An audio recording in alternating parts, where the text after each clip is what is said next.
Hey guys, it's Christina here. Welcome back to the channel. For those of you who are new to my space, my name is Christina. I am a naturopath, herbalist, GAPS practitioner, and a life coach, as well as a carnivore.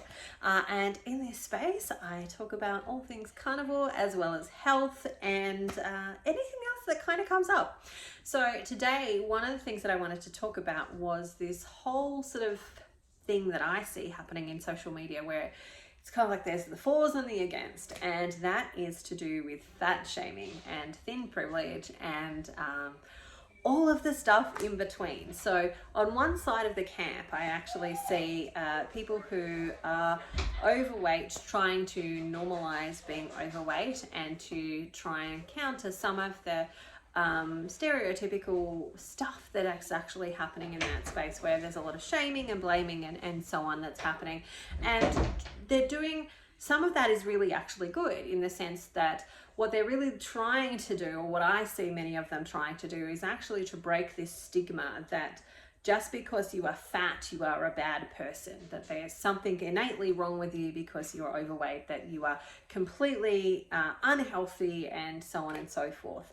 And you know, some of that is actually good. What they're trying to do is detach your value as a human from your weight, because that has been used for many years for women in particular as a method of shaming, blaming, and stigma that actually doesn't actually help anyone. It doesn't solve any problems. It doesn't help anyone.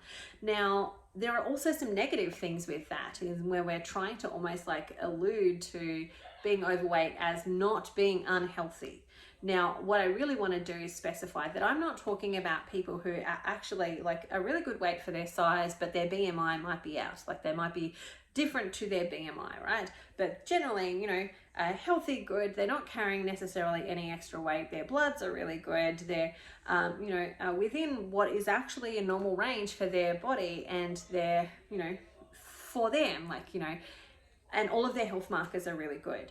Now, in some of this, I see people sort of trying to normalize being overweight and trying to make it okay to be overweight. And it's almost like they're ignoring that there are health implications to being overweight. But I think that what happens in a lot of these things is it's like so far the ends of the spectrum that it's either black or white. And it's like anything in life, nothing is ever really black and white. There's always these shades of gray in between. And so on the other end of it, I see this other sort of group of people that are calling people who are overweight whales, and they're going, I'm calling them a whale because that's going to help motivate them to lose weight. And you know, I'm trying to say that this is baloney, because like it's not true. It's not fair to your loved ones if you are not looking after your health, and they have to end up looking after you because you've created lifestyle illnesses so that immobilize you or stop you from being able to care for yourself, where you develop diabetes and all sorts of different things. And the thing is that there's actually truth in both these camps. There's truth in that our value as an individual and as a human does not lie in how much we weigh, what dress size we actually have. Like, it doesn't lie in those things. That's not what our value as a human being actually is in. We are born with valuable, we are lovable, worthy, and enough just because we exist. Just because we exist, we are those things. We don't have to earn those things. We are lovable, worthy, and enough just as we are. But at the same token, we need to honor that being lovable, worthy, and enough in caring and loving and nourishing ourselves. Because when we actually fully believe that we're lovable, worthy, and enough, we actually want to give ourselves good things. We don't actually want to poison ourselves. We don't actually want to give ourselves the stuff that's going to make us sick, that's going to sabotage our health, that's going to do those things. And so there has to be some balance in there of actually asking, like, if I'm feeding myself the food that's making me sick, am I actually loving myself? Am I respecting myself? Am I actually showing to myself the love and care that I actually deserve? And on the other camp, you know, this frustrates me, because like I can see that there's truth in both of these camps. There's a bit of truth here in the sense that our value as a person is not connected to how much we weigh. But also we need to love ourselves enough to take care of our physical body. Now, the challenge is that this camp over here that's talking about how it's not necessarily fair to our children. If we're overweight while we're pregnant, we put our babies at higher risks of complications during pregnancy. We may put ourselves at higher risks of other health issues, etc., that then mean our spouse and our families potentially need to take care of us when we're too sick to do that. There was one that went around that was talking about obesity is suicide, and I can certainly say from my point of view that there was a period of time where I used obesity as a form of suicide, in the sense that after Marcella's birth, for those of you who don't know, my last baby number 7 for me, was, well, it's baby number 7 and 8 because she was a twin when we lost one of those babies. But that was a very traumatic birth for me. And, I'd lost all my blood. I had to have blood flown in from other parts of Australia to keep me alive. And there was a lot that went on in keeping me alive. But I was on life support for the first week of her life. I couldn't breastfeed because I was too sick to actually hold her. I didn't have the strength to actually hold her, to actually facilitate breastfeeding, and my body was like hit and miss with actually making that happen, because it was still trying to recoup enough for itself to live and thrive, let alone give some to a baby. And so, my birth there was very, very traumatic, and I had a lot of trauma in that. And so there was a period of time where, I was suicidal in the sense of my intentions of feeding myself in a way that I knew was going to make me unwell and potentially create things like cancer and other illnesses. Because in my head I was like, nobody blames somebody who's dying from cancer. Nobody does that, because the poor person who's dying from cancer. And I wanted to be swallowed up by my grief and my pain, so much so that I wanted to die, but I didn't want my children to think that they weren't enough. And so in my head I was conniving and creating ways to die without them thinking that they weren't enough. And obesity and cancer was the way that I actually had formulated that. And thankfully I chose a slow method of death versus a very fast responsive method of death. But that allowed me time to rethink and to change my mind, and actually, no, I don't want to do that. I actually want to live, and I want to thrive, and not just like be alive. I want to actually thrive and be alive. And so I was able to make choices that changed that pathway and changed the trajectory of that. But when I heard this, I was like, yeah, I can see that. But also too, when I'm seeing this camp talk about these things, they're talking about them in very derogatory ways, but they're also talking about them from this misconception of weight is really calories in versus calories out, which is a complete baloney when it comes to actually weight loss. Now, there are a very few amount of people that actually works for, which is why we have such a rate of regaining weight. Like whenever somebody goes on like the diets and so on, there's such a big regaining of weight, simply because they haven't actually dealt with the underlying things, which is, if I starve myself, eventually I will lose weight, right? I'm eventually going to lose weight from starvation, but that's not a healthy way to lose weight, and it's not a lifelong way to lose weight, in the sense that when you go through those periods of starvation, as soon as food is around again, you are eating it and your body is saying, we're going to hold on to this because we don't know when the next starvation is going to come through. We don't know when the next famine is coming through. So we're going to hold on to every inch of this. And that's where you see people who have hormonal displacement, and essentially, they can look at a donut and they've gained 5 kilos from that donut. Or, they've gained weight from eating the exact same food that a skinny person has eaten. But because their hormones are set up to store versus utilize, their body's holding on to that weight, and, it's creating more problems.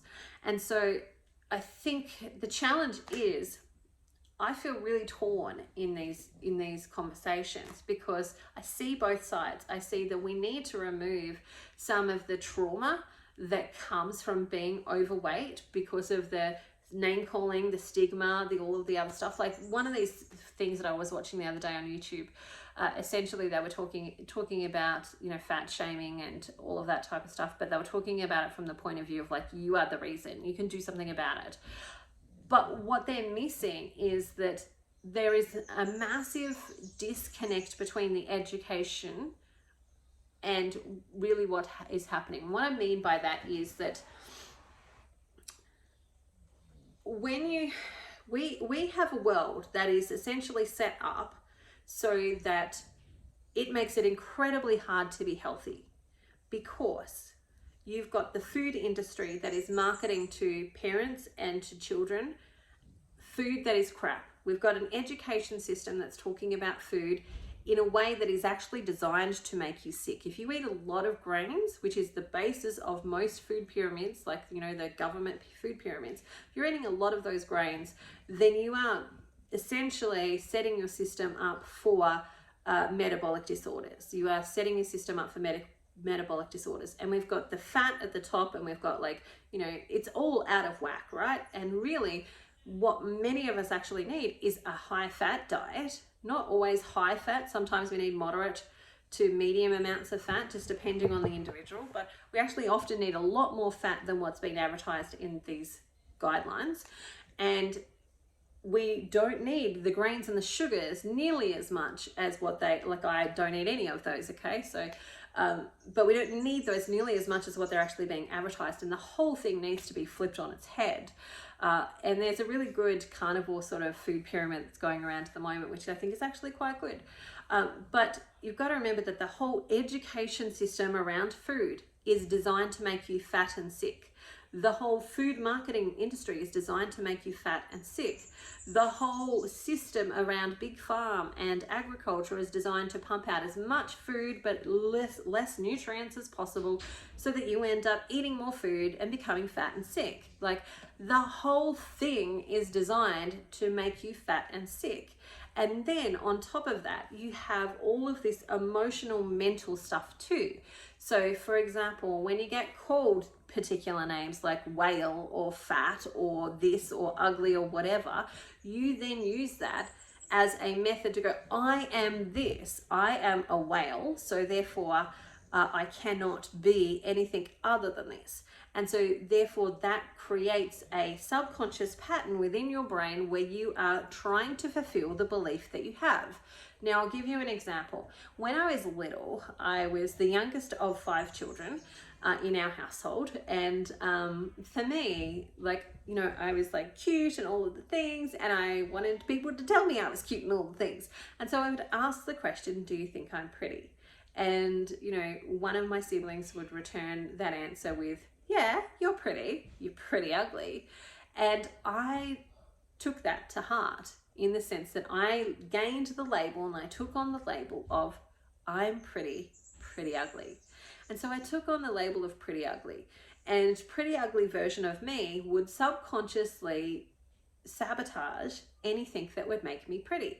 So for example, if I wore my hair up and somebody said, oh wow, you look really pretty with your hair up, I would wear my hair down.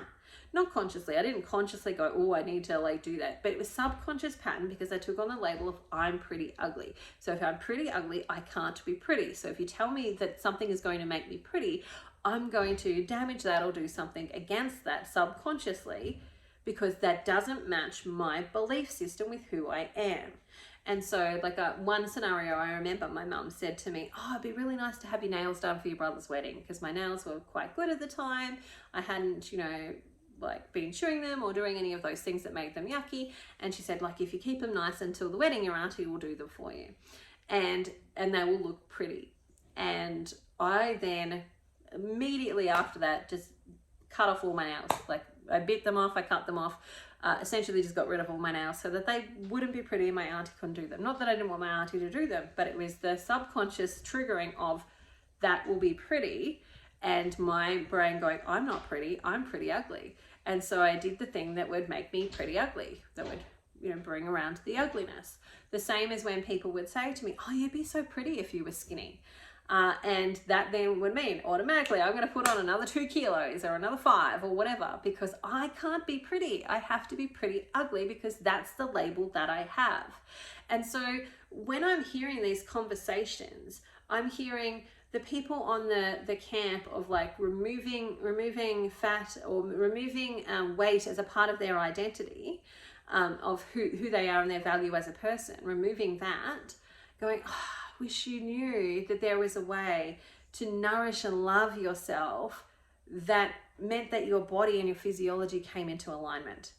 I wish you knew that information. I wish you didn't have to fight all of this garbage that is out there that is pushed at you to prevent you from actually living your best life, because you love yourself inside and out, and you have the energy to do that with as well. And when I see this other camp where they are kind of fat shaming, but they are also pointing out some of the truths around, you know, when you are overweight, you are, you know, making choices that affect other people, and so on. But they come from it like you don't have enough willpower, you're just fat and lazy, that you're just sitting there gobbling garbage and not moving, and so on. And they are missing that there is a massive, it's like, I was saying this to my husband yesterday, it's like a David and Goliath battle. They're missing the battle because they've never had to face it. Majority of them have never had to face it. And I saw one lady the other day, and she was saying something about, oh no, I can talk about this because I've lost 20 pounds. And I'm like, 20 pounds is nothing. I've lost 80 pounds and I'm still not even halfway there yet, right? You've not done hardly anything. Like, you know, give me a month that I can put on 10 pounds or 20 pounds, like just by eating garbage, right? Because my body will look at it and I will gain it. You know, Ken Berry talks about it, that he fats easily. I fat easily. And so, you know, that's these people talking about it from not actually having really lived it and really faced it, that they don't understand that this is not just eat less food, move more. Like, that's not how it works. What has to happen is you have to work within your metabolic system. You have to change your metabolic system, and you have to rebalance your hormones, and you have to fight the David and Goliath fight of looking at all of the patterning and all the programming that's coming at you, as well as the mental stuff that you've taken on for decades of your life, to transform and change this around. And if they really wanted to, they could bring a highlight. They could use their platform to highlight these things, to highlight that the food industry is designed to keep you fat and sick, to highlight that the education system around food is one that is designed to direct you right towards the big pharma and the medication, to highlight that, you know, the things that are happening in agriculture that are subsidizing things like sugar and wheat, and not, you know, giving those same subsidies to dairy farmers or beef farmers, or, you know, vegetable farmers. Like, you know, if you want to eat really healthy foods, those things aren't subsidized like the really crap foods are, like the sugars and the cereals and those types of things that are going to make you fat and overweight, right? Those are subsidized, and they could be using their platforms to highlight this and actually bring true education and help to people. But they miss that, and they miss that there's a whole marketing industry that is designed to get you addicted to carbohydrates, that's designed to get you addicted to food so that you will have more and more of it, and you will be on an addictive roller coaster ride. They miss all of that because that's not been in their experiential will path. And so for me, I'm just like in this place of going, you guys have missed it, and you guys are missing it too. And could you like put aside your crap and actually realize that everyone is being played in this game? Everybody is being played. Like, and to beat the battle, you've got to fight the David and Goliath fight, which is to do the mindset work and actually come back and go, hang on, what is this marketing ad trying to tell me? Is it telling me the truth, or is it trying to lead me to make decisions that are actually not in my best interest, but are in the interest of the company that's providing me with this information? Like, what is actually going on here? Is it the truth that I am actually pretty ugly? Maybe I am. For some people, they probably look at me and go, yeah, you are pretty ugly. But is that actually my truth of what's actually the truth for me? No, it's not the truth. And therefore, I need to create a new truth, and I can then change the subconscious patterning that keeps me redoing things or doing things that are going to continue to make me sick. And so it is frustrating to kind of watch this and see these things happening, because there is truth in both camps, but they're both missing big parts of it, and they're right in the middle of this David and Goliath thing. I was mentioning to Ben, so if you're new to my space, my husband and I and my 7 children have been traveling Australia in tents, exploring our country. And one of the first stops that we stopped on was in New South Wales, and we walked around the shops, and I think I almost cried that day. I was like, oh my God. I was probably, day number 7 that we were like living on the road, and, all the feelings of like, we don't have a house anymore. What are we doing? Is this crazy type of thing sort of started to hit home. But also what was happening was we were walking through the shops, and I hadn't lost much. Well, I had lost, maybe 12 kilos, maybe 15, I don't know, I can't even remember, but I lost a significant amount of weight already. But I wasn't yet at the size where I could walk into any shops, and I'm still not quite there. Like I'm almost getting to the point where I could walk into any shop, and I might be able to find something that would fit me. I'm not quite there yet where I could comfortably walk in and go, oh yeah, I could go into Just Jeans or this place, and there's likely to be something there that'll be in my size. I'm not quite there yet. But at that point, I definitely wasn't there yet. And walking through and seeing, like, there was this beautiful dress that was on this mannequin. I was like, oh, that's so pretty. I'd love to be able to wear something like that. And of course, they didn't have it in a size that would fit me. And then as we walk past, there's the donut place, and then there's this other food stop, and then there's, places where you can buy knickknacks and things for your house and all of this type of stuff. And I was really sad because I was just looking at my husband going, this holds nothing for me. This trip of like exploring this supermarket in this little town holds nothing for me, because I can't eat the food because it's poisonous to me. Like, nobody's here serving really anything that's carnivore, and that would be beneficial for me in helping to heal my body. The shops where I could buy dresses, like, I can't really fit into any of them, so that's depressing. Even the beautiful, pretty ones that I would love to have, I can't fit into them yet, so that's depressing. And I don't have a home, so there's no point buying anything to put into a house. And so what's the point of this? Like, it's it was good in the sense of like learning that, really I'm much better off going to the beach and actually exploring and doing those things. Like, that's a much better trip for me than the shops and the supermarkets. But it was this eye-opening moment of realizing as well that most of our stuff in our society at that point in time is designed to just keep me busy, to keep me not thinking about my problems. So buy stuff that, you stick in your house and makes it look pretty, but it stops you from thinking about your problems. The food is designed to make you forget about your problems. The clothes are designed to make you forget about your problems until you can't fit in them, and then you've got more problems. And so just realizing that, it's such a big thing that's a massive part of our lives, that it's not just that simple, easy fix of like, oh, I'm going to love myself and not eat crap food, right? It's actually much, much bigger than that, because we've got to fight the subconscious patterning that's been there, and that there's whole industries, there's whole billionaire industries that are designed to keep us in this consumer space where we're consuming more and more. So we eat food that makes us feel lousy, so then we buy things that might make us feel a bit better, or do things that are more convenient so that we don't have to spend as much energy on doing that thing, like a washing machine, for example. Like, it's a big problem, and it's not one that's faced by calling somebody a whale. I don't know when I've never been called a whale in my life and had that motivate me enough to lose weight, right? Not motivate me enough to lose weight. And instead, what we should be looking at is, this is a problem that we have as a society, the way that we have set up our society. And it is just as important as it's just as addictive as an alcohol addiction, except it's socially acceptable. Like, having a sugar addiction is socially acceptable. It's, acceptable by society, and you can't avoid it. Like, I can't not go to a supermarket or a butcher or anywhere else, or maybe I could go to a butcher, but even at the butchers, they've still got like pastries and things like that, most of them, or they've still got crumbed steaks and things like that are not going to be beneficial to me. And so I'm not going to be able to avoid it like I could avoid alcohol. Like, I could easily go through my life without really seeing much of alcohol. And I don't really drink, so I don't really see much alcohol anyway, except for when I'm going to make herbs.